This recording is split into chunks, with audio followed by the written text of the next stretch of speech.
مولانا محمد وعلى آله سيدنا مولانا হুজুর মান সালাম আর পরের ফেরেশতারা পড়িতে আসেন তাহারা বলো লা ইলাহা ইল্লাল্লাহ লা ইলাহা ইল্লাল্লাহ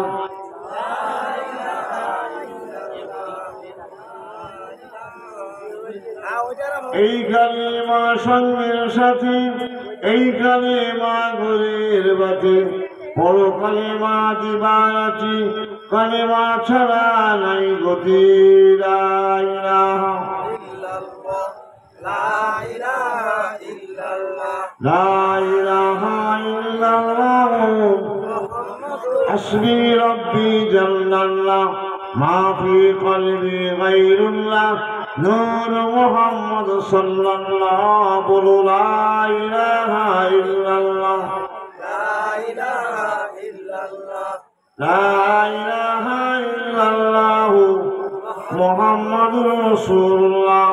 উপস্থিত মহতরম মুকাররম কুররাতুল আইন উলামায়ে কিরাম তোলাবায়ে কিরাম মুজ্জাদি কিরাম মুফাজ্জি কিরাম মুরব্বিয়ানে কিরাম পর্দার অন্তরে পর্দানসীনা ধার্মিকা মা ও বোনেরা সকলকে জানাই আন্তরিক শ্রদ্ধা ভালোবাসা।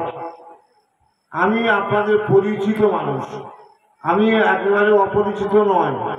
আমি আজ দীর্ঘ প্রায় এত না হলে 45-46 বছর হলো আপনাদের এলাকায় সকলের পাশে আমি পূর্বে ছিলাম, বর্তমানে আছি, আল্লাহ হায়াতের দিন লাগবে থাকবো। আমি হলাম ঘরকা মুরগি ডাল বানাবার। ঘরের মুরগিটা কিরম লাগে বলুন তো, না ডালির মতো লাগে। আর বাইরে গিয়ে মুরগি খেলে সেখানে গেলে মনে সত্যি মুরগির মতো মুরগি খেয়েছে, আজকে মুরগি খেয়েছি। আর ঘরের মুরগি হলে ওটা ডালির মতো লাগে। আমি আপনাদের কাছে চেনা পরিচিত, আমার রজনসিহাত বহু শুনেছেন আপনারা। জলসা যুবী মিলাদ মহফিলে দেখলে মহফিলে সব প্রত্যেক গ্রামে যে নবী দিবস হচ্ছে, আমার তো কেউ ফাঁক দেয় না, কারণ আমি প্রতিষ্ঠাতা, সেখানে আমার ফাঁক দেয়? কোনো জায়গায় ফাঁক আমার দেয় না।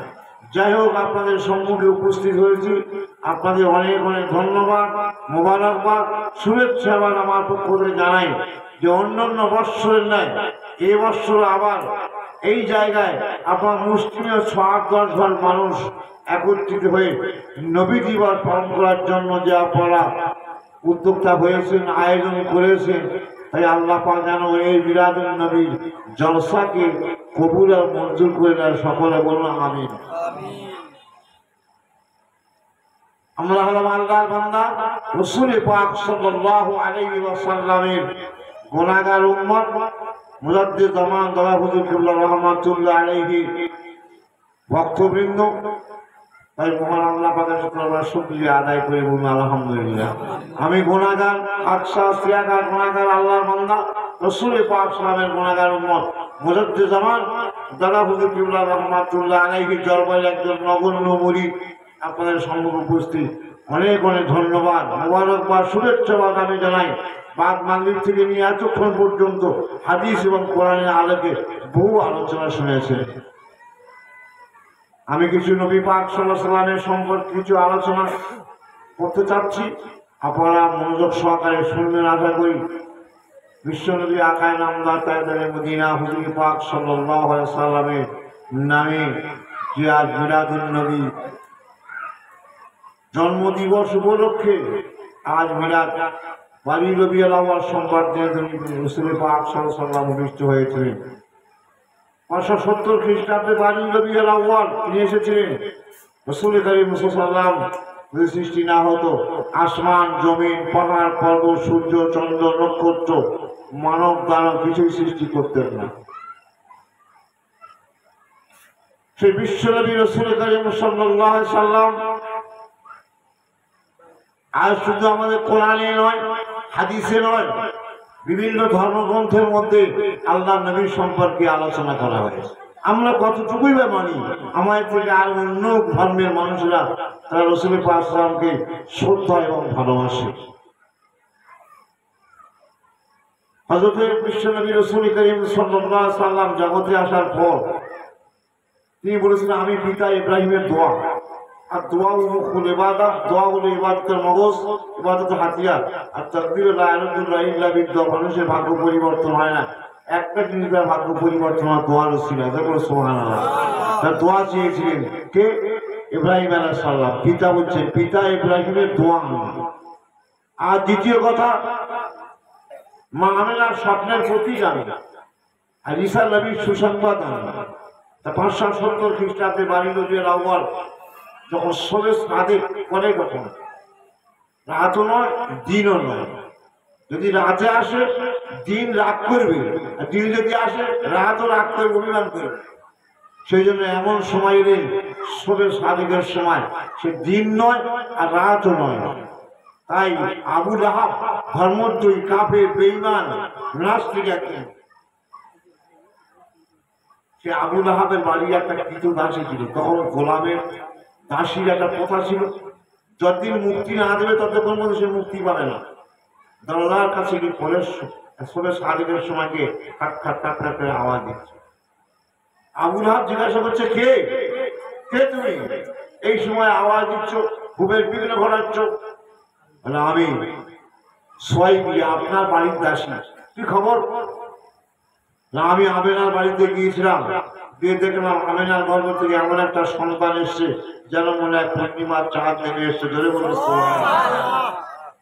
আবু লাহাব বলেন ও সোয়াইবা, এমন একটা সুসংবাদ আমার কানে পৌঁছে দিলে, এই সুসংবাদ বলবে আমাকে কেউ দেয়নি এবং বর্তমানে দিচ্ছে না, আগামীতে দেবে না। তুমি যে সুসংবাদ দিয়েছো এই সুসংবাদের মূল্য কি আমি দিতে পারবো? যাও যাও, ওই শিশু যে আজকে ভূমিষ্ঠ হয়েছে তার ওসিলায় আমি চিরদিনের জন্য তোমাকে মুক্তি করে দিলাম, মুক্তি করে দিলাম চিরদিনের জন্য। তখনকার সময় যখন আমাদের গ্রাম অঞ্চলে রাখালের প্রথা ছিল, তাই না? রাখাল 1 বছর 1.5 বছর 2 বছর থাকতো। যখন থেকে মাইনে অসুবিধা হচ্ছে তখন চলে যেত, কিংবা দুষ্টু হলে ঠিক গরুগুলো ঠিক মতো হিসাব করে মাঠের থেকে আনতে পারে না, দেখাশোনা করতে পারে না বলে সেই জন্য তাকে বাদ দেওয়া হতো। ওই রকম তা তো নয় যে দাসী রাখলে, গোলাম রাখলে চিরদিন থাকতে হবে। কিন্তু আবু লাহাব বিশ্বনবী রাসূলুল্লাহ ভূমিষ্ঠ হয়েছিলেন, সেই জন্য সুসংবাদ কানে পৌঁছেছিলেন, সঙ্গে সঙ্গে মুক্তি করে দিয়েছে। বল সুবহানাল্লাহ। আবু লাহাব মুক্তি করে দেওয়ার বিনিময়ে আল্লাহ পাক কি পুরস্কার দিলেন একবার শুনে রাখুন, শুনে রাখুন। ওই আবু লাহাব ইন্তেকাল করার পরে তারা কাঁদছিল, স্বপ্ন দেখছেন নাম্মা মাতা আবু লাহাবি আলাহু বাদু আলিহি বেশররে হালাতি। আবু লাহাবের আত্মীয় স্বপ্ন দেখছেন আবু লাহাব মরে যাওয়ার পরে তার জিজ্ঞাসা করছেন, ভাই আবু লাহাব মাজা লাকিতা, তুমি কেমন আছো বলো? দুনিয়া ছেড়ে চির বিদায় নিয়ে যাওয়ার পরে তুমি ওখানে গিয়ে কি অবস্থায় আছো বলো? আবু লাহাব সেদিন বলেছেন আম্মালকা বাদুকুম খায়রা, আমি চলে আসার পরে ভালো নাই, ভালো নাই, আমি জাহান্নামে গিয়েছি বটে, কিন্তু আল্লাহ পাক একটা মহামূল্যবান জিনিস আমার দান করেছে, যা অন্য অন্য জাহান্নামে যে দান করে নাই। একটা মূল্যবান জিনিস আমি পেয়েছি, জাহান্নামে বটে মূল্যবান জিনিস পেয়েছি। 570 খ্রিস্টাব্দে বাড়ি রবিউল আউয়াল সোমবার দিনে নবী আমার ভূমিষ্ঠ হয়েছিলেন। তাই আমি গানে শুনেছিলাম আর সুসংবাদ দিয়েছিল সোয়াইবিয়া, সেই জন্য আমি শাহাদাত আঙ্গুলে ইশারা তাকে চিরদিনের জন্য মুক্তি করে দিয়েছিলাম। সেই জন্য শাহাদাত আঙ্গুলটা একটা মধুর টিউবার। আমার যখন পিপাসা লাগে, অন্য অন্য জাহান্নামী যখন পিপাসা লাগে তার পিপাসা অস্থির হয়ে যায়, কিন্তু আমার অস্থির হতে হয় না। আমি এই শাহাদাত আঙ্গুলটা মুক্তি করে দিয়েছি ইশারা করে, সেই জন্য একটা মধুর টিউবার বানিয়েছে আল্লাহ পাক। এমন একটা লজেন্স দিয়েছেন আল্লাহ পাক, এমন একটা পেপসি, যেমন লজেন্স পেপসি গুলো মুখে দিয়ে চুষতে থাকে, ওই রকম লজেন্সের মতো পেপসির মতো এইরকম আমি আঙুলটা নিয়ে মুখে চুষতে থাকি। জাহান্নামে গিয়েছি বলে চুষতে থাকি, সেই যখন চুষি তখন মধু অপেক্ষায় মিষ্টি, দুধ অপেক্ষা সাদা, মিশ্রিত পানি, ঠান্ডা পানি, শীতল পানি আমার মুখে আছে, আমার আর পিপাসা লাগে না। জোরে বলে সুবহানাল্লাহ। ভাই আমাদের এটা হলো একটা স্কুল, আপনারা বসেছেন আমার প্রিয়, তাই না? আমি একজন শিক্ষক, আমার প্রিয়, তাহলে আমার পিরিয়ডে আমার ছাত্রদের কিভাবে বোঝাতে হবে, কি কৌশলে বোঝাতে হবে, কি করে ডোনাল্ডের মধ্যে ব্রেনের মধ্যে জিনিসটা দিতে হবে, সে চিন্তা ভাবনা করবে, সে চিন্তা ভাবনা আমার থাকে। তা আপনারা হলেন ছাত্র আর আমি হলাম শিক্ষক, আপনারা হলেন স্টুডেন্ট আর আমি হলাম টিচার। স্টুডেন্ট, স্টুডেন্টের প্রথম অক্ষর কি আছে? এস। এস থেকে বলছে সেন্সিটিভিটি। সেন্সিটিভিটি কথার অর্থ হলো কি? আন্তরিকতা। আন্তরিকতার সঙ্গে সকলে মিলে আসতে হবে, এখানে আন্তরিকতার সঙ্গে বসতে হবে, আন্তরিকতার সঙ্গে শুনতে হবে, আন্তরিকতার সঙ্গে আমল করতে হবে। সব জিনিসটা আন্তরিকতা হবে, তবে সে ছাত্র হবে, না হলে ছাত্র হবে না। সব জিনিসগুলো আমল করতে হবে, তাহলে শ্রোতা হবে। আর যদি যেগুলো সেন্সিটিভিটি, আন্তরিকতা না থাকে, তাহলে সে শ্রোতা হতে গেলে শোনার প্রতি, আসার প্রতি, যাওয়ার প্রতি, খাওয়ার প্রতি সবটাইতে আন্তরিকতা থাকবে। তারপরে কি আছে? টি, আমি ওই জন্য দেখেছি ট্রুথফুলনেস, টি থেকে ট্রুথফুলনেস। আচ্ছা বলো, তোমরা একদিন এসএসসি পার্টি করে আসছো, এসএসসি পার্টিটার নাম কি? হ্যাঁ হ্যাঁ হ্যাঁ, ঠিক ঠিক বলেছে, পার্টির মতো পার্টি করে, কিন্তু আগে বলতে পারবি না। এস থেকে সোশ্যালিস্ট, ইউ থেকে ইউনিটি, সি থেকে সেন্টার, আই থেকে ইন্ডিয়া, ভারতের সোশ্যালিস্ট ইউনিটি সেন্টার, তাই তো বলি আমরা। আপনারা ভিডিওটা বলো তো দেখি। ভিডিও, হ্যাঁ শর্ট করে বলছি আমরা, ভিডিও। বি থেকে কি, ডি থেকে কি, ও থেকে কি,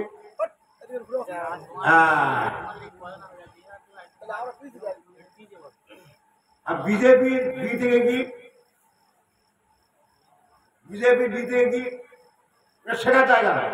যেহেতু এখানে স্কুল, মাদ্রাসা, কলেজ, এটা আমরা শিক্ষক, আপনার ছাত্র, সেই জন্য কিছু মনে করবেন না। কিন্তু ছাত্রদের উচিত কি হবে, এই ক্লাস থেকে যখন চলে যাবে তখন কিন্তু আমার অনুমতি নিয়ে যেতে হবে। কথা বলুন না?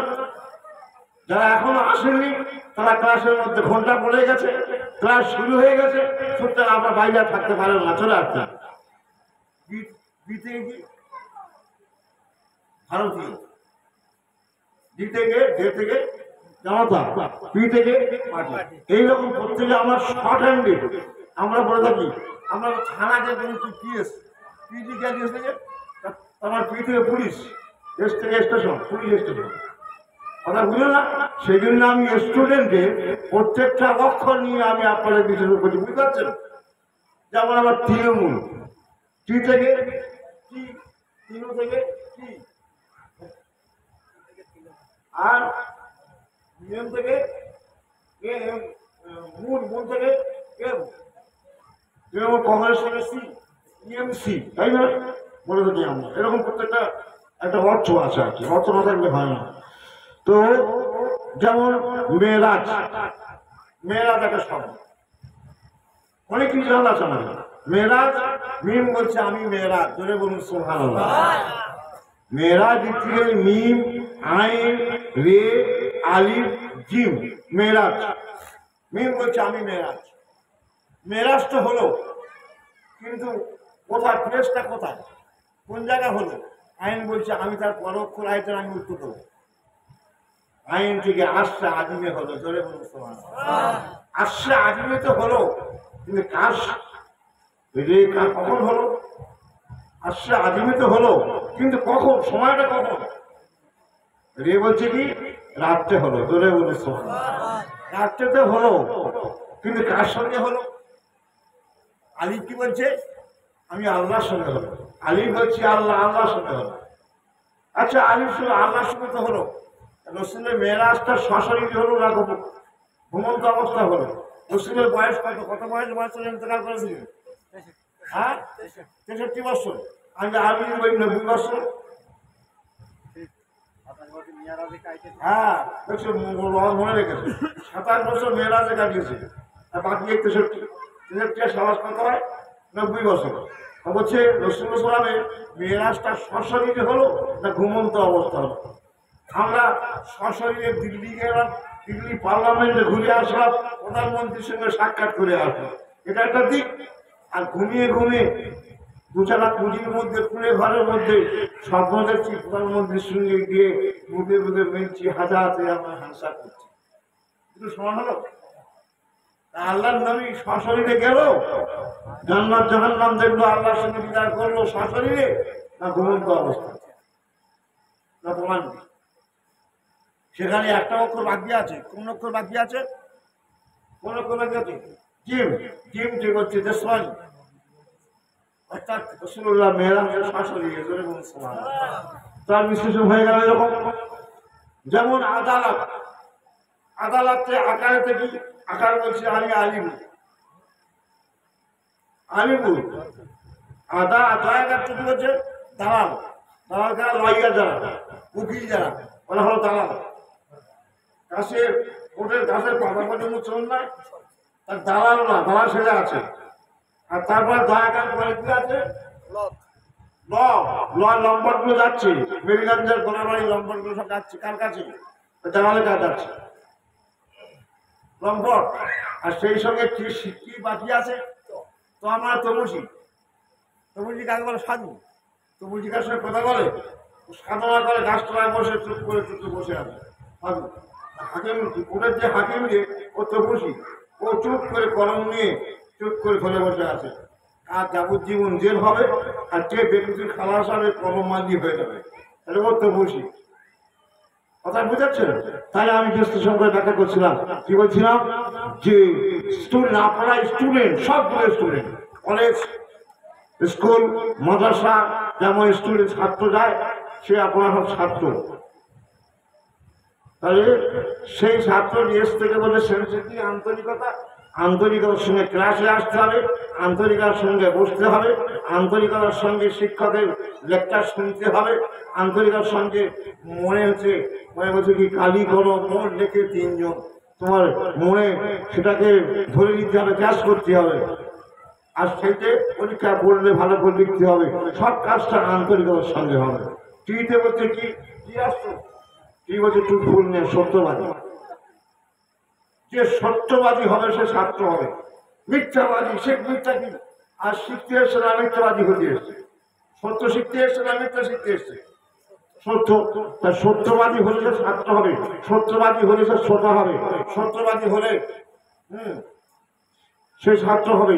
আর যদি সে মিথ্যাবাদী হয় তাহলে সে ছাত্র হবে না, সে শ্রোতাও হবে না।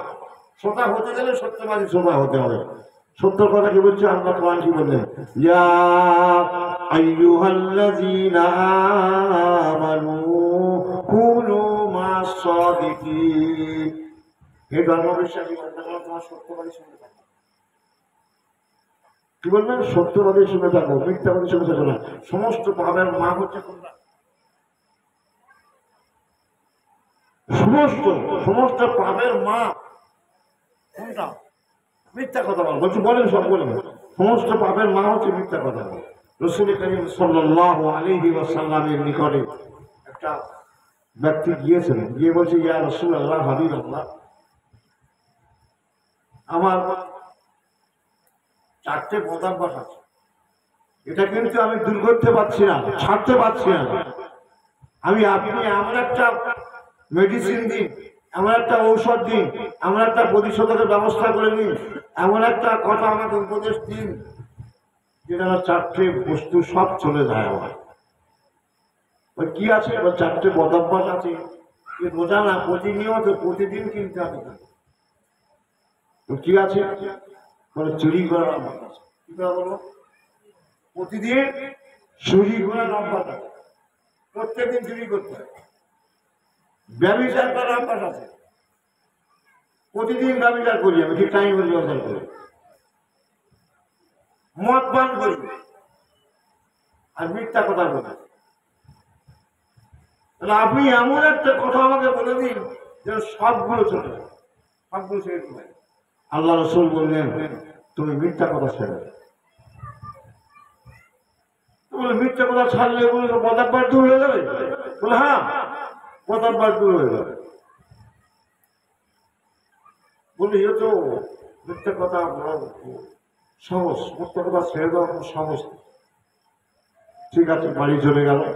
প্রতিদিন 8টা যখন বাজে সেই সময় চুরি করতে যায় মানুষের বাড়ি। এবার চুরি করতে যাবে, চুরির স্থানে গিয়ে পৌঁছেছে। যেখান থেকে চুরি করতে যাবে সেই জায়গায় গিয়ে পৌঁছেছেন। সেই সময় মনে হলো যে আমি রসুলের দরবারে ওয়াদা করে এসেছি, মিথ্যা কথা বলবো না। তা আমি চুরি যদি করি তাহলে আল্লাহ রসুল কালকে যখন যাবো আমি রসুল্লাহ জিজ্ঞাসা করবেন তুমি চুরি করেছিলে? আমি বলবো না, মিথ্যা হবে। আর যদি একবার স্বীকার করি হ্যাঁ চুরি করেছিলাম, তাহলে আমার এই কথা এই মেরিয়াদ অঞ্চলে সব জায়গায় চলে যাবে, গোপন কথাটা সব জায়গায় ছড়িয়ে যাবে। অমুক লোক চোর। তখন আত্মীয় স্বজন, মেয়ে জামাই থেকে বন্ধু বান্ধব, পাড়া প্রতিবেশী সকলে বলবে চোরের সঙ্গে খুন করেছিলে, চোরের সঙ্গে খুন করেছিলে। সুতরাং চুরি করা যাবে না, চুরি আর জীবনে করবো না, তওবা করলাম। বলুন সুবহানাল্লাহ। ওখান থেকে এবার সময় আছে, মদ পান করতে যাওয়ার সময় আছে। মদ পান করতে গিয়েছে, মদের গ্লাস হাতে করে তুলে নিয়েছে, নিয়ে পান করবে। সেই সময় মনে করছে আমি যে আজকে যদি মদ পান করি, কালকে রাসূলুল্লাহ দরবারে গিয়ে রাসূল পাক সাল্লাল্লাহু আলাইহি ওয়াসাল্লাম বলবে মদ পান করেছিলে? আমি বলবো না, মিথ্যা হয়ে যাবে। আর যদি একবার স্বীকার করি হ্যাঁ পান করেছি, তাহলে এই কথাটা মেদিনা অঞ্চলের সব জায়গায় ছড়িয়ে যাবে। আল্লাহর নবীর নিকটে ধরা দেওয়া মানে কথাটা গোপন থাকবে না, এটা হাইলাইট হয়ে যাবে, প্রকাশ পেয়ে যাবে। তখন বন্ধু বান্ধব, আত্মীয় স্বজনরা বলবে আরে একটা বড় মদ খোরের সঙ্গে গুলুম করেছি। সুতরাং মিথ্যা কথা বলার ভয়ে তিনি বলছে আর জীবনে মদ পান করবো না। চলে বলছ ব্যভিচারের সময় হয়ে গেল রাত 12টার সময়। প্রতিনিয়ত প্রতিদিন ব্যভিচার করতে যান। এবারে অন্য রাতের মতো ব্যভিচার করতে গেলেন, ব্যভিচার করবে। সেই সময় মনে হলো আল্লাহ নবীর নিকটে যখন আগামীকাল যাব, আল্লাহ নবী জিজ্ঞাসা করবেন তুমি ব্যভিচার করেছিল কিনা বলো। সেই সময় আমি বলবো না, মিথ্যা কথা বলা হয়ে যাবে। আর যদি বলি হ্যাঁ আমি ব্যভিচার করতে গিয়েছিলাম, আল্লাহ হায়ার শোবাতুল ঈমান, লজ্জা হলো একটা ঈমানের অঙ্গ। সরাসরি তো স্বীকার করা যায় না, আর স্বীকার করলে এই কথাটা কিন্তু গোপন থাকবে না, এই কথাটা তামাম অঞ্চলের মধ্যে ছড়িয়ে পড়বে।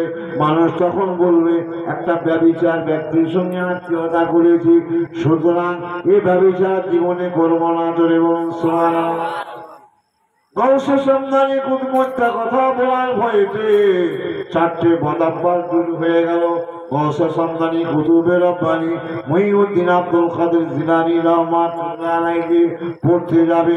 মায়ের কাছে মুখে চাইবে ও মা আমি বাগদাদ শরীফে পড়তে যাব, মাদ্রাসায় পড়তে যাব। ওই সময়ে কি করলেন মা, কি করলেন 40টা দিরহাম, 40টা টাকা, 40টা দিরহাম, 40টা টাকা। এবারে করছেন তার ও গোপন ভাবে তার জামার সঙ্গে ভিতরে এমন ভাবে সেলাই করে দিল কেউ যেন বুঝতে না পারে। আর সেই সঙ্গে বলে দিল বাবা গোপন জায়গায় লুকিয়ে আমি তোমার দিয়েছি 40টা দিরহাম, আর জীবনে কোনোদিন যত বিপদে পড়ো না কোনো মিথ্যা কথা বলবে না। চলে গেলেন। চলে যাওয়ার পরে পদযাত্রী এবারে কাফেলা, অন্যান্য কাফেলারা তারা চলে যাচ্ছেন। কোথায় যাবে? তারা বাগদাদ শরীফে যাবে। সেই বাগদাদ শরীফে কাফেলাদের সঙ্গে করে তিনিও চলে যাচ্ছেন। যেতে যেতে যেতে যেতে মধ্যে ডাকাতের দলে এসে হামলা করলো। হামলা করে এবার প্রচুর মালজালগুলো নিয়ে নিল। নেওয়ার পরে ছোট্ট বাচ্চা ছেলে তাকে জিজ্ঞাসা করছে এ কুচি এ ছেলে তোর কাছে কি আছে দে। ছেলেটা বলছে আমার কাছে 40টা দিরহাম আছে। সকলে বলুন ছেলেটা রহস্য করছে আমার। এইটুকু বাচ্চা ছেলেরা 40টা দিলাম রূপোর টাকা। আসো কি বলে, হেসে উড়িয়ে দিল। সমস্ত ডাকাতের দলেরা ওই সমস্ত কাফেলাদের কাছ থেকে প্রচুর অর্থ তারা নিয়ে নিল, নিয়ে বাড়ি ভাগ বাটোয়ার করবে। যে আপনার কিনা ছিনতাইকারী চোরেদের, আপনার কিনা রাহাটানিদের একটা নেতা আছে, সেই নেতার কাছে গেল, গিয়ে বলছে আমরা এত মাল ছিনতাই করে এনেছি, এত মাল আমরা লুটপাট করে এনেছি, তবে একটা রহস্য আমরা দেখতে পেলাম। একটা ছোট বাচ্চা ছেলের কাছে জিজ্ঞাসা করলাম যে তোমার কাছে কিছু আছে কিনা? সে তখন বলে 40টা দিরহাম আছে। আমরা হ্যাঁ হ্যাঁ করে হেসে ফেললাম, উড়িয়ে দিলাম। 40টা দিরহাম এতটা ছোট বাচ্চা ছেলের কাছে থাকতে পারে না। ডাকাতের সর্দার কি করলেন, বললো যাও যাও যাও যাও যাও, মাল এখন ভাগ করা হবে না, ওই ছোট বাচ্চা ছেলেটাকে ধরে নিয়ে এসো। ছোট বাচ্চা ছেলেটাকে ধরে নিয়ে আসলো, নিয়ে এসে এবারে জিজ্ঞাসা করছেন ডাকাতের সর্দার, এ কচি তোমার কাছে কি আছে বলো? বলে আমার কাছে 40টা দিরহাম আছে। জোরে বলো কি করে হতে পারে? কোথায় আর সব মনে করছে এমন একটা গোপন জায়গা মাস রাই করে রেখে দিয়েছে, সেখানে আমাদের কারো চোখ পড়বে না। যখন পাচ্ছে না বলে তুমি সত্য কথা বললে না মিথ্যা কথা বললে? বলে আমি সত্য কথা বলেছি। বলে সেই গোপন জায়গা থেকে 40টা দিরহাম নিয়ে ডাকাতের সর্দার তার হাতে দিয়ে দিলেন। জোরে বলুন সুবহানাল্লাহ। ডাকাত সর্দার সেই 40টা দিরহাম হাতে করে নিয়ে বললেন, বাবা বাবা ও বাবা, ছোট বাচ্চা ছেলে, বাবা শোনো, তুমি ইচ্ছা করলে না করতে পারতে, না করলে আমরা কিন্তু তোমার তল্লাশি করতাম না, অনুসন্ধান করতাম না। আর যে জায়গাটা রেখে দিয়েছো সেই জায়গায় আমাদের হাতটাও যেত না। তুমি কেন এ কথাটা বললে? সত্য কথা কেন বললে? তুমি সত্য কথা না বললে বেঁচে যেতে, মিথ্যা কথা বললেও তুমি তোমার মালকে হেফাজত করতে পারতে। বলে দেখো দেখো দেখো, আমি যখন ও মা চলে আসছি, সেই সময় আমার মা আমাকে বলেছে যত বিপদে পড়ে যাও না কেন মিথ্যা কথা বলো না। এই জন্য আমি মিথ্যা কথা বলি না। ডাকাতের সর্দার এবং আর অন্য ডাকাতরা 40 জন ডাকাত ওই ছোট বাচ্চা ছেলের হাত ধরে লা ইলাহা ইল্লাল্লাহু মুহাম্মাদুর রাসূলুল্লাহ। আমরা তো মিথ্যা বলি, সমস্ত পাপের গোড়া হচ্ছে মিথ্যা কথা। সেই জন্য কি বলবেন, ছাত্রদের সত্যবাদী হতে হবে, শ্রোতাদের সত্যবাদী হতে হবে, ভক্তদের সত্যবাদী হতে হবে। এর পরে কি অক্ষর আছে? ইউনিটি, ইউ থেকে ইউনিটি, একতাবদ্ধ। একতাবদ্ধ হয়ে বাড়িতে আসতে হবে, একতাবদ্ধ হয়ে বসতে হবে, একতাবদ্ধ হয়ে শুনতে হবে, একতাবদ্ধ হয়ে দোয়া করতে হবে, একতাবদ্ধ হয়ে সালাম করতে হবে, একতাবদ্ধ হয়ে খানা খেতে হবে, একতাবদ্ধ হয়ে বার হতে হবে। যদি একতাবদ্ধ হয় তাহলে সে শ্রোতা, একতাবদ্ধ হয় হয়তো সে ছাত্র। আর একতাবদ্ধ যদি না হয় তাকে সে ছাত্র নয়, সে শ্রোতাও নয়, তাকে ছাত্র বলা যাবে না, শ্রোতা বলা যাবে না। কি আছে? কি থেকে ডিসিপ্লিন, যে শব্দটা আমি বলবো সেই শব্দের প্রতি ঐক্য থাকবে। কি থাকবে? ই থাকবে, এ থাকবে, বা যে অক্ষর দিয়ে আমি বিশ্লেষণ করছি সেই অক্ষরটা কিন্তু সেই অক্ষর, যে শব্দটা বলছি সেই শব্দের প্রথম সেই থাকবে কিন্তু। ডি থেকে ডিসিপ্লিন, একটা নিয়ম শৃঙ্খলা, নিয়ম শৃঙ্খলা থাকে প্রত্যেক দিন। সেটা নিয়ম শৃঙ্খলা নেই। এখানে আসতে গেলে উজু করতে হবে, পরিষ্কার জামা কাপড় পরিধান করতে হবে, পরিষ্কার জায়গায় বসতে হবে, কোনো চেলা চিল্লি হাঁকাহাঁকি হই হুল্লোড় না করা, নিয়ম শৃঙ্খলাকে বলা থাকবে। তবে সে ছাত্র হবে, নতুবা সে ছাত্র হতে পারে, তবে সে শ্রোতা হবে, না হলে সে শ্রোতা হতে পারে না।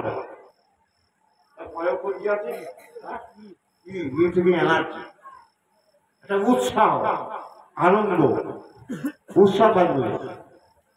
জানার প্রতি, শোনার প্রতি, বোঝার প্রতি একটা উৎসাহ থাকবে। উৎসাহ ছাড়া কোনো কাজ হয় না। প্রত্যেক জিনিসটা উৎসাহ থাকবে, আনন্দ থাকবে।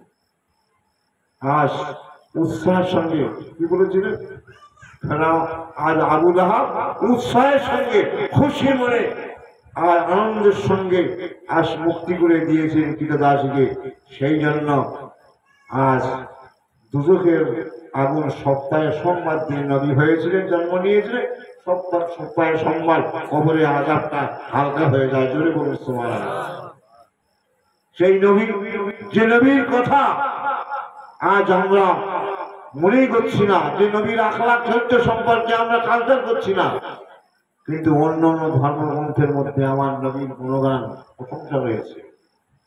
আজ উত্তরে যান, দক্ষিণে যান, পূর্ব দিকে যান, পশ্চিম দিকে যান, আটলান্টিক মহাসাগরে যান, নবীর গুণগান চলছে, কিয়ামত পর্যন্ত চলবে। জোরে বলে সুবহানাল্লাহ। আর নবীর গুণগান আজ পর্যন্ত কেউ শেষ করতে পারেনি। আমি কেন, কোন মানুষ, দুনিয়া যত লোক এসেছিল, বর্তমানে আসছে, আগামীতে আসবে, কেউ আমার নবীর গুণগান কিন্তু শেষ করতে পারে না। আকাশে বলে বাবুই থাকে, আকাশে দৈর্ঘ্য প্রস্থ সে জানে না। সমুদ্রে বাস করে কাঁকড়া, সমুদ্রের দৈর্ঘ্য প্রস্থ সে জানে না। বাবুই পাখি আকাশে ওড়ে, আকাশের দৈর্ঘ্য প্রস্থ জানে না। উট বিচরণ করে মরুভূমিতে, সেও কিন্তু দিগন্ত প্রসাদ লম্বা চওড়া কত জানে না। আমরা উম্মতে মুহাম্মাদি অর্থাৎ উম্মত হলেও, নবীর উম্মত হলেও আমরা নবীর কিন্তু আখলাক চরিত্রের কথা, নম্র ভদ্র কথা, বিনয়ীর কথা, ক্ষমা প্রার্থী হওয়ার কথা আমরা কিন্তু জানি না। আজ আমার নবী কত ত্যাগী ছিলেন, দেখুন কত ত্যাগী ছিলেন। সেটা কি আমরা হতে পারবো? সেটা কি আমরা হতে পারবো না। রাসূল করিম সাল্লাল্লাহু আলাইহি ওয়াসাল্লাম যখন খানায় কাবা শরীফে হাজরে আসওয়াদটা নামিয়ে রাখা হলো, মেরামত হচ্ছে, মেরামত হবে, খানায় কাবাটা মেরামত হবে। মেরামত হওয়ার সময় হাজরে আসওয়াদ, জান্নাতে একটা পাথর আছে, আপনার মোবাইলে দেখেছেন, চুমা দিচ্ছে হাজিরা, সে জান্নাতি পাথর আছে, সে জান্নাতি পাথরটা নামিয়ে দেওয়া হয়েছে। ওটা হাজরে আসওয়াদ, কালো পাথর কিন্তু কালো নয়, ওটা হলো হাজরে আবিয়াস, সাদা পাথর। কিন্তু এই মানুষ গুনাহগার মানুষ, পাপী মানুষ, হ্যাঁ, তারা ওই সমস্ত হজ করতে গিয়ে সেই পাপগুলো সবের মধ্যে ঢুকে কালো হয়ে গেছে, সাদাটা কালো হয়ে গেছে। সেই পাথরটা নামিয়ে রাখা হলো। নামিয়ে যখন রাখা হয়েছে, এইবার আরবের মধ্যে চারটে গোত্র ছিল, চারটে গোত্রের মধ্যে ঝগড়া বেঁধে গেছে। একদল বলছে আমরা ওই হাজরে আসওয়াদ পাথরটা নিয়ে দেয়ালে লাগিয়ে দেবো, কিন্তু আমাদের সম্মান বেড়ে যাবে, আমাদের ইজ্জত বেড়ে যাবে। আরেকটা দল বলছে তোরা কোথাকার কে, আমরা আমাদের তোরা কদিনের দলে, এটা আমরা শক্তিশালী এখানকার, আমরা আমাদের নেতা সহ আমরা হাজরে আসওয়াদ পাথরটা আমরা লাগিয়ে দেবো। আরেকটা তৃতীয় দল বলছে তোরা প্রথম দল দ্বিতীয় দলের কোনো পাত্তা এখানে বানিয়ে, আমরা তৃতীয় দল, আমরাই কিন্তু হাজরে আসওয়াদ পাথর লাগাবো। চতুর্থ দল বলছে প্রথম দ্বিতীয় তৃতীয় সরেরা, আমরা হয়তো পাথরটা লাগিয়ে। এই পাথরটা কে লাগাবে, যে লাগাবে তার সম্মানটা বাড়বে, সেই দলটা বিস্তার লাভ করবে। আর যে দিতে পারবে না সে অনেক নিচে চলে যাবে। তাই ঝগড়া দ্বন্দ্ব মারামারি শুরু হয়ে রক্তদায়ী সংগ্রাম 3 বছর এইভাবে চলল। 3 বছর পরে একটা শান্তি বৈঠক হলো। শান্তি বৈঠকে সিদ্ধান্ত হয়ে গেল যে একটা আলোচনা করে সিদ্ধান্ত হলো যে আমরা কেন নিজেদের মধ্যে ঝগড়া করে মারামারি করে কেন কোন খারাপি হয়ে ধ্বংস হয়ে যায়। আগামীকাল সকালবেলায় আমরা এসে যাকে দেখতে পাবো সেই হাজরে আসওয়াদ পাথরটা দায়িত্ব নিয়ে দেয়ালে দিয়ে দেবেন। জোরে বলুন সুবহানাল্লাহ। তার রেজলিউশন লেখা হয়ে গেল। তারপরের দিন সকালবেলা আর রাত্রিকাল ঘুমাতে পারে, রাত্রিকাল ঘুমাতে পারে, সব জেগে আছে, জেগে আছে, জেগে সকালবেলায় এমন ঘুমিয়েছে 4টে দল লোক সব ঘুমিয়ে পড়েছে। সকাল হয়ে গেছে, বেলা উঠে গেছে, দৌড়ে দৌড়ে আসে, প্রথম দল দৌড়ে আসে, কি ভুল করেছি, দ্বিতীয় দল তারাও দৌড়ে দৌড়ে আসে, গলিতে দৌড়িয়ে আসে। তৃতীয় দল এ গলিতে দৌড়ে দৌড়ে আসে। চতুর্থ দল দৌড়ে দৌড়ে আসে, এসে দেখে যে মানুষটির ঘৃণার চোখে দেখা হয়, তুচ্ছ তাচ্ছিল্য বলে মনে হয়, ও তুচ্ছ বলে মনে করি। আখিরি জামানার নবী আকায়ে নামদার তাজদারে মদিনা জনাবে মুহাম্মদুর রাসূলুল্লাহ দাঁড়িয়ে রয়েছে। যে ওখানে আমরা এসে দেখবো কে দাঁড়িয়ে আছে, সে হাজরে আসওয়াদ পর্যটনের এলাকা কে দাঁড়িয়ে আছে? বিশ্ব নবী হযরত মুহাম্মদুর রাসূলুল্লাহ সাল্লাল্লাহু আলাইহি ওয়াসাল্লাম। তাহলে আর কোনো বক্তব্য থাকতে পারে? তখন মাথা নিচু হয়ে গেছে। আমার দয়াল নবী ছিলেন ওমার সাল্লাকা ইল্লা রাহমাতাল লিল মুসলিমিন। এ কথা আল্লাহ পাক কোরআনে বলেন, হে নবী মুহাম্মদুর রাসূলুল্লাহ, আমি তোমাকে মুসলমানদের জন্য নবী করে প্রেরণ করলাম। আমি না না না ওমার সাল্লাকা ইল্লা রাহমাতাল লিল আলামিন। হে নবী মুহাম্মদুর রাসূলুল্লাহ, আমি তোমাকে বিশ্বের করুণা স্বরূপ করে, শান্তি স্বরূপ করে, দয়া স্বরূপ করে প্রেরণ করেছি। সকলের নবী আল্লাহর নবী হচ্ছে, মনে মনে করছে যে পাথরটা একবার দিলে আমি দিতে পারি, তার কোনো বক্তব্য থাকবে কি? শুরু করেছে, কিন্তু এটা ছোট হয়ে যাবে, মাথা নিচু হয়ে যাবে। আল্লাহ নবী তিনি কি করলেন?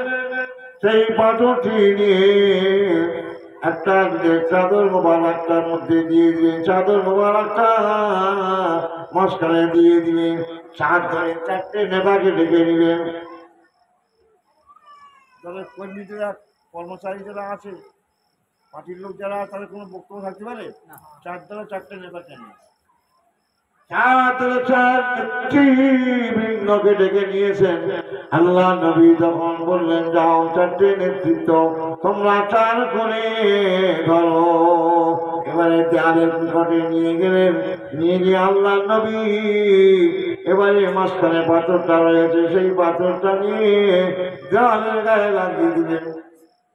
চিরদিনের মধ্যে ঝগড়া দ্বন্দ্ব বন্ধ হয়ে গেল। আমার ভাই, আমার বাজারে আসলে রাখো, মদিনা শরীফে যেখানে আমার রাসূলকে হিজরত করে যেখানে গিয়ে স্থান করে নিয়েছিলেন, স্থান হয়েছিল, যেখানে গিয়ে থেকেছিলেন, সেই জায়গার ঘটনা। এমনের বাদশা ছিলেন তুব্বা বলে, মনে রাখবে, তুব্বা বলে একজন বাদশা ছিল।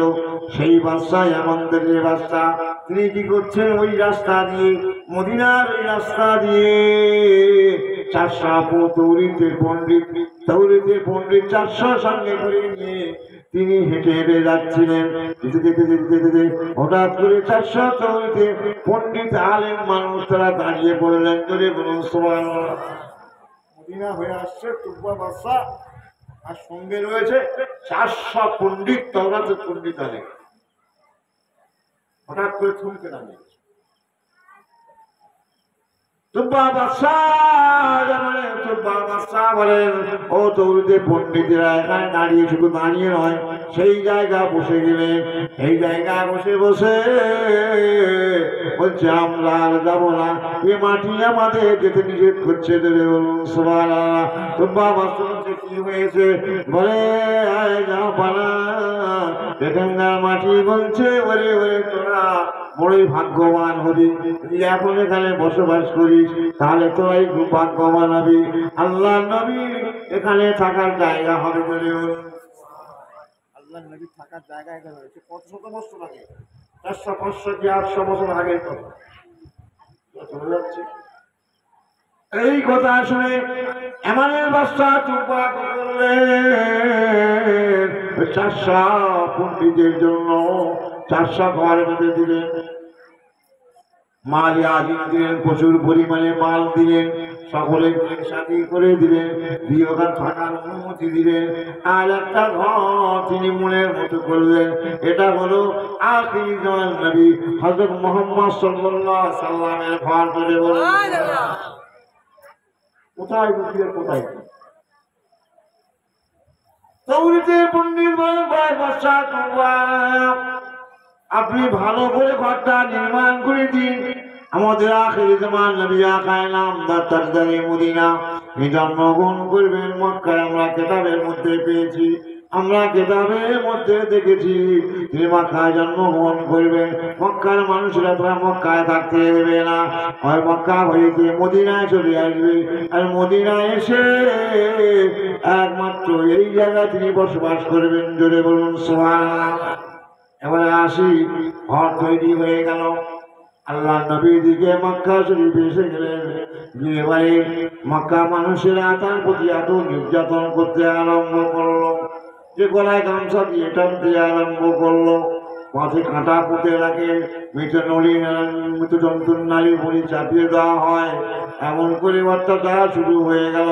আবু বকর সিদ্দিক রাদিয়াল্লাহু তাআলা আনহু বললেন, ইয়া রাসূলুল্লাহ, ইয়া হাবিবাল্লাহ, এখানে আর থাকা হবে না, চলুন যাই মদিনা শরীফে চলে যাই। আল্লাহ রাসূল বলছেন, যতক্ষণ পর্যন্ত আল্লাহর হুকুম না হবে ততক্ষণ পর্যন্ত মদিনায় যাওয়া যাবে না। এই করে 6 মাস অতিবাহিত হয়ে গেল। আল্লাহর হুকুম একদিনই হলো। সেই হুকুম শুনে এবারে বিশ্বনবী রাসূল করিম সাল্লাল্লাহু আলাইহি ওয়াসাল্লাম হযরত আবু বকর সিদ্দিক রাদিয়াল্লাহু তাআলা আনহু বাড়িতে গভীর রাত্রে প্রবেশ করেছে। গভীর রাত্রে প্রবেশ করে এবার ডাকছে আবু বকর। মাত্র একবার ডেকেছে আবু বকর, মৃদু আওয়াজে একবার ডেকেছে আবু বকর। বলার সঙ্গে সঙ্গে আবু বকর ঘরের ভিতর থেকে এসে সঙ্গে বলছে, লাব্বাইক ইয়া রাসূলুল্লাহ, লাব্বাইক ইয়া রাসূলুল্লাহ, লাব্বাইক ইয়া রাসূলুল্লাহ। এ আবু বকর, রাত্রে ঘুমন্ত মানুষ একবার ডাকলে কিন্তু এইরকম ওঠে না, এইরকম জেগে ওঠে না। তুমি একবার ডাকার সঙ্গে সঙ্গে তুমি কেমন করে শুনতে পেলে? বলে, ইয়া রাসূলুল্লাহ, ইয়া হাবিবাল্লাহ, 6 মাস পূর্বে আমি আপনাকে বলেছিলাম চলুন মদিনায় চলে যাই। আপনি বলেছিলেন মদিনায় এখন যাওয়া যাবে না, আল্লাহর হুকুম না হলে যাওয়া যাবে না। সেই দিন থেকে নিয়ে আজ পর্যন্ত ঘুম কেমন আবু বকর জানে না। ওই যে ঘরের মধ্যে প্রবেশ করে ঘুমানোর জন্য, শোয়ার জন্য প্রবেশ করে, সকলে জানে আবু বকর ঘরের মধ্যে প্রবেশ করেছে। দরজা বন্ধ করা দিয়ে দরজা সমাজের রাতে ঘুমকে হারাম করে দিয়েছিলাম। আল্লাহ রাসূল কখন আসবে, কোন সময় আসবে, ওটা এমন সময় আসবে আবু বকর সিদ্দিক, আবু বকর সিদ্দিক বলে ডাকবে, আমি এমন ঘুমিয়ে পড়বো। তখন দ্বিতীয়বার ডাকবে, আর দ্বিতীয়বার ডাকবে, যখন চিৎকার করে ডাকবে, তৃতীয়বার শুনতে না পেরে তৃতীয়বার চিৎকার করে ডাকবে। এই চিৎকার করতে করতে এমন চিল্লাচিল্লি হয়ে যাবে, আমার এই যে শত্রুরা আছে, ঘরের আশেপাশে শত্রুরা আছে, তারা মনে করবে আবু বকর বাড়িতে রাত্রেবেলায় এত চিল্লাচিল্লি হয় কেন? তাহলে আবু বকর বাড়িতে কে এসে বলে তারা পাঁচিল টপকে এসে ঘিরে ফেলবে। ঘিরে ফেলে আমার সামনে আপনাকে বিরোধী করবে, আপনাকে অসম্মানই করবে। আমি তা চোখে দেখতে পাবো না। সেই জন্য আবু বকর 6 মাস ঘুমটা ঘুমায়নি।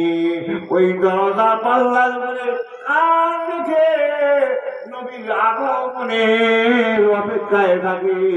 ওই সময় আল্লাহ নবী সাল্লাল্লাহু আলাইহি ওয়াসাল্লাম আবু বকরের সঙ্গে করে নিয়ে তিনি আজ হেঁটে হেঁটে হেঁটে হেঁটে গায়ের সুর বলে একটা জায়গা আছে, আমরা দুবার গিয়েছিলাম। গায়ের সুর, সেই গায়ের সুর গর্ত, পাহাড়ের গর্ত, সেই পাহাড়ের গর্তের মধ্যে প্রবেশ করলেন। শত্রুর ভয়তে প্রবেশ করেছে।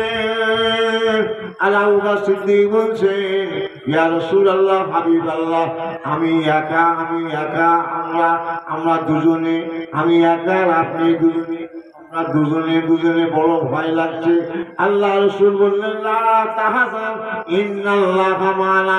আবু বকর ভয় পেল না, আমরা দুজন নই, আমরা হলাম 3 জনে। জোরে বলুন সুবহানাল্লাহ। আমি আছি আর তুমি আছো, আর আমার সঙ্গে কে আছে? আল্লাহ আছেন। জোরে বলুন সুবহানাল্লাহ। আবু বকর সিদ্দিক রাদিয়াল্লাহু তাআলা আনহু এই গর্তের মধ্যে প্রবেশ করে রাখে। আরো অনেকগুলো ক্ষুদ্র ক্ষুদ্র গর্ত রয়েছে। যেমন আমাদের খাটের নিচে আপনার কিনা দেওয়ালের গায়ে, তক্তাপশি দেওয়ালের গায়ে অনেক ক্ষুদ্র গর্ত থাকে, সেই জন্য অনেক ক্ষুদ্র ক্ষুদ্র গর্ত আছে। আবু বকর সিদ্দিক রাদিয়াল্লাহু তাআলা আনহু তিনি আর জামা ছাড়া টুকরো টুকরো নিয়ে, নিজের জামা ছাড়া টুকরো টুকরো করে নিয়ে সমস্ত গর্তের মুখগুলো বন্ধ করে দিলেন। একটা গর্তের মুখে কাপড় খুলালো না, পা লম্বা করে দিয়ে গোড়ালি ধরে চেপে রেখে দিলেন, যেন কোনো বিষাক্ত কোনো সাপ পোকামাকড় না আসে। আমাদের ওইরকম হয়, এক এক সময় রাত্রেবেলা যখন গর্ত দেখা যায় তখন অন্য কিছু না পেলেও একটা কাপড়ের টুকরো নিয়ে আমরা আটকে রাখি। ওই রকম আবু বকর সিদ্দিক একটা গর্তের মুখে কিছু ভাবতে পারলেন না, তাই পা দিয়ে লম্বা করে গর্তের মুখটা ঢেকে রাখলেন। আর সেই গর্তের মধ্যে সাপ আসলো, আবু বকর সিদ্দিককে দংশন করতে লাগলো। দংশন করতে করতে করতে আবু বকর সিদ্দিক পা তোলেননি, কি মহব্বত ছিল।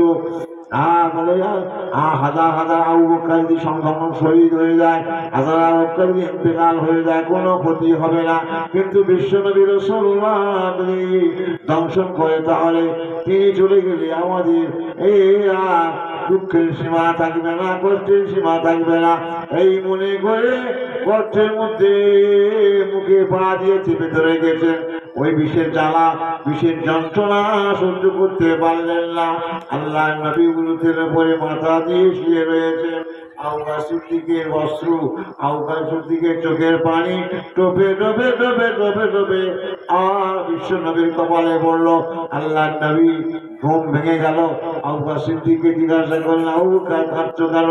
নিজের মাতৃভূমি ছেড়ে এসেছি, দেশ ছেড়ে এসেছি বলে আবু বকর তুমি কাঁদছো বলে? ইয়া রাসূলুল্লাহ, না ওই জন্য নয়, আমার সাপে দংশন করে চলেছে।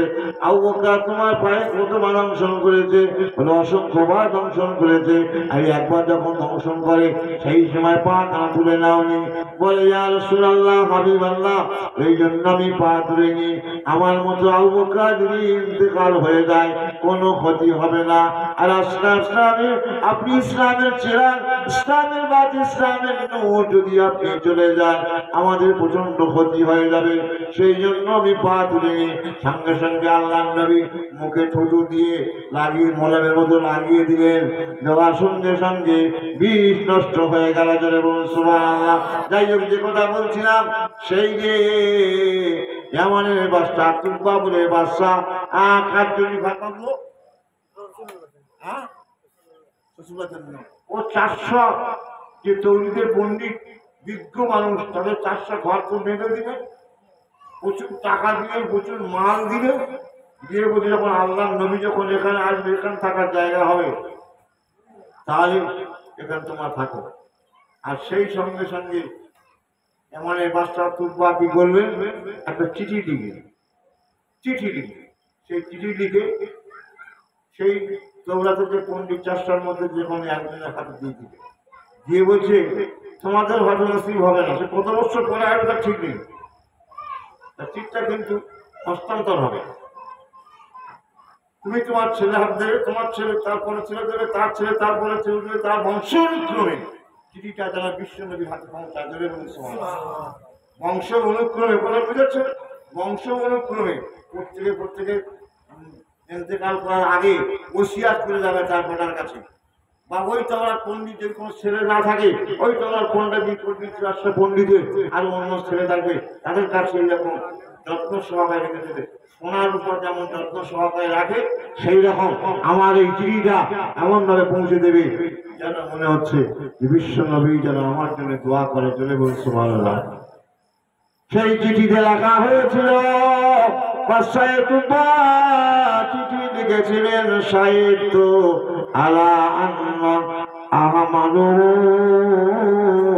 ইয়া রাসূলুল্লাহ, ইয়া হাবিবাল্লাহ, আমি সাক্ষী দিতেছি আপনি হচ্ছেন বরহক আল্লাহর রাসূল।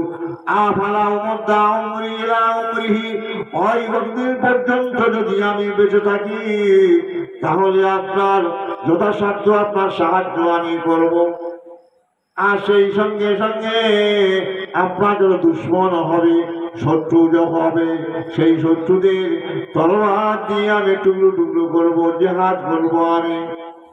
আমি তলোয়ার দ্বারা জিহাদে মগ্ন হয়ে যাব। ইয়া রাসূলুল্লাহ, ইয়া হাবিবাল্লাহ, আমি গুনাহগার, আমার জন্য আপনি দোয়া করবেন। আমি যদি বেঁচে থাকি সর্বদিক থেকে সাহায্য করব।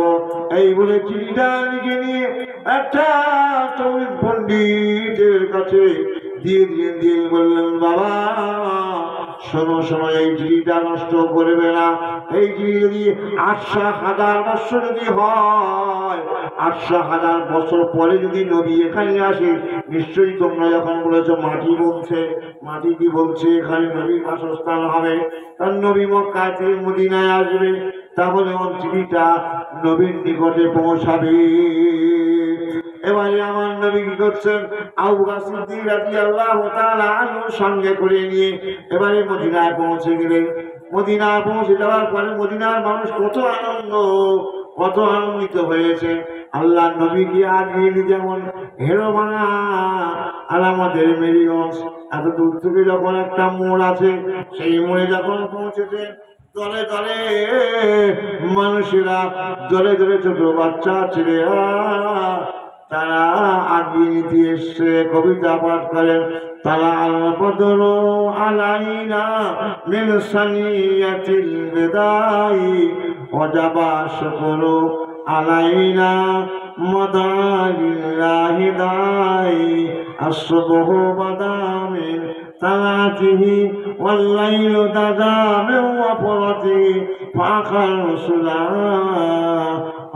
রসুলা আহাদা সুবুলা লিদালালাতি কানজুল কালামি মাওলান নিয়ামি হাদি উমামির শরিয়াতিহি আজগান নাসাবি আদাল হাসাবি কুল্লু আরাবি ফি খিদমাতিহি সাআতি শাজারু নাতাকাল হাজারু সুখাল কামারু বিশারাতিহি জিবরিল আতা লাইলাতা আসরা ওয়ালাবুদা লিহাদরাতিহি নালা শারাফা আল্লাহু আফা আম্মা সালাফা মিন উম্মতিহি ফামুহাম্মাদুন হুয়া সাইয়্যিদুনা ফালিসুলানা লিজাবাতি। এমন করে কবিতা পাঠ করছে, এমন করে অভ্যর্থনা জানাচ্ছে, সাদর সম্ভাষণ জানাচ্ছে, শুভেচ্ছা জানানোর জন্য দলে দলে মানুষ সেখানে চলে গেল। এবার আল্লাহ রাসূল ওখানে এখান থেকে মক্কায় থেকে মদিনায় গিয়েছেন, এরা হলো মুহাজিরিন, আর ওখানে স্থানীয় মানুষরা হলো আনসার, সাহায্যকারী। এখন তার বুঝতে যখন হয়েছে, ওনার তো ঘর বাড়ি ওখানে কিছু নেই, আনসার মানে সাহায্যকারী। আনসার সাহায্য করার মতো করলেন। দুটো বাগান আছে, একটা বাগান নিজে রাখলেন, আর একটা বাগান কি করলেন, ওই মুহাজিরিনদের দিয়ে দিলেন, যারা হিজরত করে মদিনায় গিয়েছে তাদের দিয়ে দিলেন। 10টা খেজুর গাছ আছে, 10টা খেজুর গাছ তাদের দিয়ে দিলেন, সাহায্যের মতো সাহায্য। আনসার আর মুহাজিরিন সাহায্যের মতো সাহায্য করলেন। এইবারে সকলে বললেন, ইয়া রাসূলুল্লাহ, ইয়া হাবিবাল্লাহ, আমার বাড়িতে থাকুন। ফুরফুরা বিশ্বাস আসবে, সকলে চায় যে আমার বাড়িতে থাক, আমার বাড়িতে যা, আমার বাপ মায়ের একটু কবর জিয়ারত করুন। আলেমরা নাম সামান্য আলেম, তো আলেমরা গেলে আমার বাড়িতে বসুন বললে যেন বসতে থাকা সেই জায়গাটা পূর্ণ হয়ে যাবে, তার জীবনটা ধন্য হবে। সেই জন্য রাসূলুল্লাহ নিয়ে টানাটানি আরম্ভ হয়ে গেল। এ বলছে আমার বাড়িতে থাকতে হবে, ও বলে আমার বাড়িতে থাকতে হবে, এমন করে টানাটানি শুরু হয়ে গেল। ওই সময় আল্লাহ রাসূল মনে করলো, আমি যার বাড়ি যাব সেও সন্তুষ্ট হয়ে যাবে, যার বাড়ি যাবো না সে অসন্তুষ্ট হয়ে যাবে। তাই তিনি কি করছেন, নিজের উটটার নাম ছিল আল কাসওয়া, সেই উটের উপরে দায়িত্ব দিয়ে দিলেন যে আমার উট যেখানে গিয়ে শুয়ে পড়বে সেখানে আমার থাকার জায়গা হবে। জোরে বলবেন না, আরো জোরে।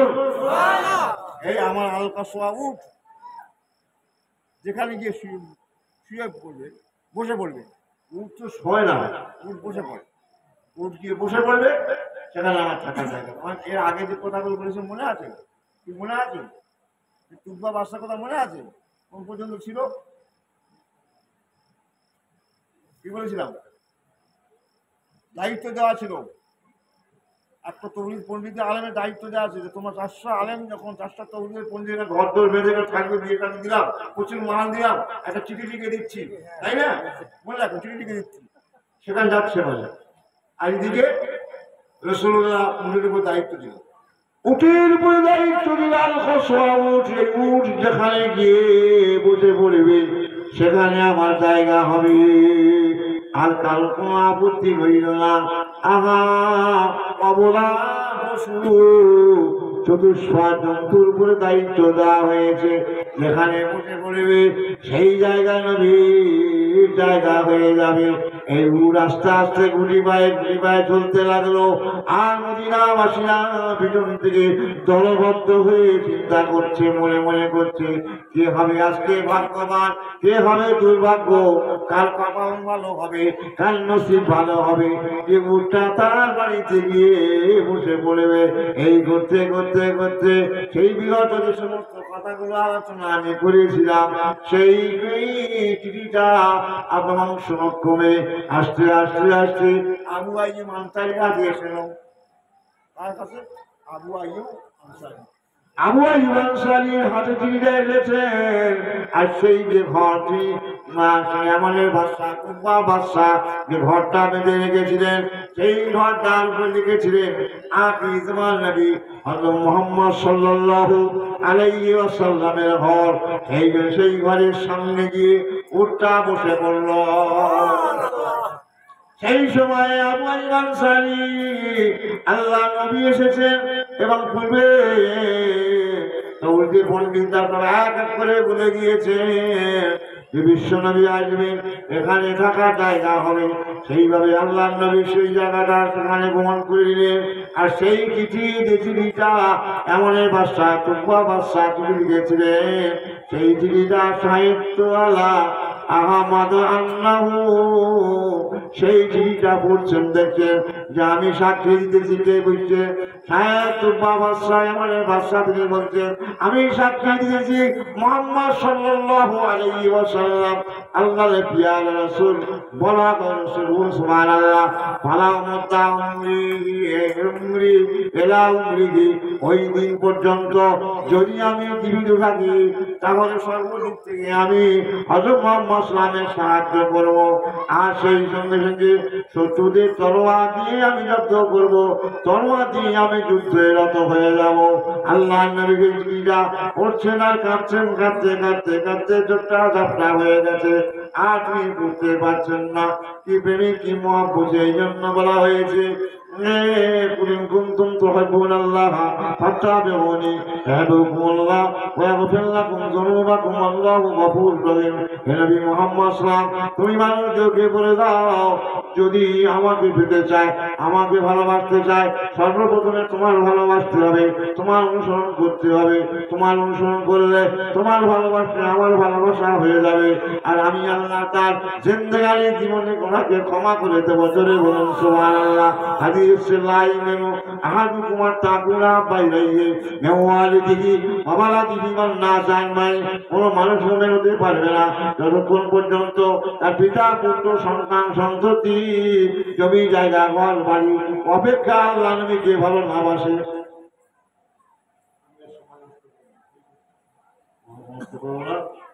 প্রায় 1 ঘন্টার উপর হয়ে গেছে। পরবর্তী বক্তা এসে গেছেন আপনার সঙ্গে আমার ছাত্র হাসানুল্লাহ, নিশ্চয়ই সকলে চেনেন। আপনার সম্মুখে হাদিস এবং কোরআনের আলোকে নসিহত করবেন। আমার নবী সামনে কথা বলেও শেষ করা যাবে না। বেদে এগুলো বলা আছে মদাও বর্তিতা দেবা দোকানান্তে প্রকৃতিতা বৃষরং ভাব খাইতে বেদা শাস্ত্র সিধা। যে দেবের প্রথম ভাবে মুখ শেষোক্ত ভাবে তো গরুর গোষ্ঠ ভক্ষণ করবেন, তিনি হলেন বুঝতে পারলেন না? মদাও বর্তিতা দেবা দোকানান্তে প্রকৃতিতা বৃষরং ভাব খাইতে বেদা শাস্ত্র সিধা। যে দেবের প্রথম অক্ষর ম হবে, ভালো করে শুনুন, আর শেষ অক্ষর দ হবে, আর গরুর গোষ্ঠ ভক্ষণ করবে, তিনি বেদ অনুযায়ী ঋষি। তিনি কে? তিনি কে? তিনি হচ্ছে মুহাম্মদ সাল্লাল্লাহু আলাইহি ওয়াসাল্লাম। মোহাম্মদের যেটা প্রথম অক্ষর ম হচ্ছে, আর শেষ অক্ষর দা হচ্ছে, আর গুরু গোষ্ঠ ভক্ষণ করে তিনি পেট অনুযায়ী গেছেন। এমনকি তার পিতার নাম কি হবে, মাতার নাম কি হবে, কোথায় জন্মগ্রহণ করলো সব সম্বলে বিষ্ণু যশ দিয়ে প্রাদুর্ভবা হন। সুমাতা মা তরি কন্যায় সেই যে বিষ্ণু যশ তিনি হবেন, তিনি অবতার যিনি হবেন, নরাশঙ্ক যিনি হবেন, তার পিতার নাম হবে আব্দুল্লাহ, মাতার নাম হবে আমিনা, এবং সম্বলে আরব দেশে তিনি জন্মগ্রহণ করবেন।